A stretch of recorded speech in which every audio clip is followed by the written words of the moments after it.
Hey everybody, this is GGB. We're going to be talking about week 11 of college football, baby. And including this one, we got 4 weeks, baby. 4 weeks to narrow about 16 teams down to 12. Obviously, teams can play their way back into the picture. But right now, as I've stated many times, what I conclude is the picture is teams with 0 or 1 losses. Obviously, we're probably going to see some 2-loss teams, and they can obviously play their way back in. And we're going to be talking about a couple games this week with 2-loss teams that I absolutely think can play their way back into this playoff picture. But right now, I would consider there's 16 teams with 0 or 1 losses. They are going to be the 16 teams in some order heading into the top 12. Anyways, at noon we got Purdue, who's 1-7, coming number 2. Ohio State is 7-1. Ohio State's favored by 38 on Fox. Hudson Card has got 92 of 149. Thrown for 1,005 yards, 8 touchdowns, 4 interceptions. Devin Mockabee had 91 carries for 539 yards and 3 touchdowns. And Max Clare had 30 catches for 462 yards and 2 touchdowns. Will Howard's had gone 150 of 205, thrown for 1,977 yards, 19 touchdowns, 5 interceptions. Quinshit Judkins has had 95 carries on the ground for 615 yards and 6 touchdowns. And Jeremiah Smith had 39 catches for 678 yards and 8 touchdowns. Ohio State's 41-15 all time against Purdue. They are on a 2-game winning streak. They went from 2021 and 2023. Last time Purdue beat Ohio State in Columbus, Ohio was 1988. Ryan Day is 2-0 against the Boilermakers, while Walters is 0-1 against the Buckeyes. I will say one thing I really liked about playoff top 25, and I could go on a whole rant about all the things that really upset me about the college football playoff top 25 coming out. Ohio State's the top 1-loss team, and I 1,000 believe this is the case. They have the best loss. Inarguably speaking, going on the road to the number 1 team in the country in Oregon and losing by 1 point is the best loss that anyone in the country has. Not to mention they reestablished themselves as one of the top teams by going on the road and beating Penn State in Beaver Stadium last week, right? Ohio State is the top 1-loss team in the nation, and I think we are going to be on a path where I think Ohio State and Oregon is probably going to meet again in the Big Ten Finals, and they have a chance to reclaim a really high seeding there. Now, I will say I don't love Ohio State's too. I understand they have the best 1-loss. I think they're the best 1-loss team in the nation.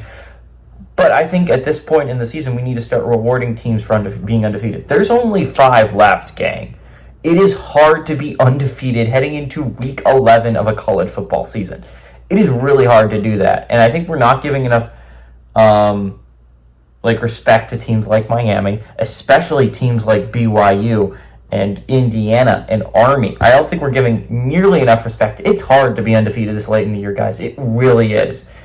As shown by the fact that only 5 teams have been able to do it so far. Oregon, obviously, the number 1 team in the nation. I have no debate against that. I think Ohio State is a really good football team. I think arguably the second best team in the nation, but I think the way the playoff top 25 should be set up, it's not, does this team pass the eye test, is we look at the 0-loss teams, and from 1 to 4, we rank them. Do we think Oregon's the best 0-loss team in the nation? Yes. Do we think Miami's the 2, BYU the 3, Indiana the 4? Those should be the top 4 teams in the nation in the playoff top 25. Then we look at the 1-loss teams. Then we rank them. And I'm fine with it being, subjective when you come to that, right? You can look at the resume. It's yeah, of course, the eye test, I'm fine with the eye test, right? If it comes to that, we should not be ranking 1-loss teams over 0-loss teams. We should not be ranking 2-loss teams over 1-loss teams. We should put them in distinct groups, and then we rank from there. The top 4 teams in the nation should be the 4 undefeated teams in whatever order you want to put them. The next teams, we have a group. It's 1-loss football teams. This includes everyone from, obviously, Ohio State down to, Pitt or Washington State. That should be the group. And then we rank our 2 losses. That is how we should be doing things. And that's what I was hoping with this new top 12 format. And I'll go on a longer rant later. That being said, Ohio State's a really good football team. I really like Ohio State this year. I do think I think they're one of the best teams in the entire nation. I think if they play Oregon again on a neutral field, this outcome will be a little bit different. I think Ohio State will end up winning the Big Ten. I can see them in the Natty. Outside of Texas, I don't think there's a more talented team in the country. I don't think there's a better team in the country than Ohio State. If I had to pick a team that I think is playing well enough to win a national championship right now, I would pick Texas, but Ohio State would be my number 2 option.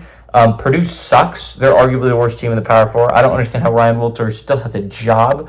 I understand we should give guys time, but the fact is this team has looked worse and worse almost every week consistently. This is not a good football team right now. It's a really bad football team. Ohio State is a really good football team.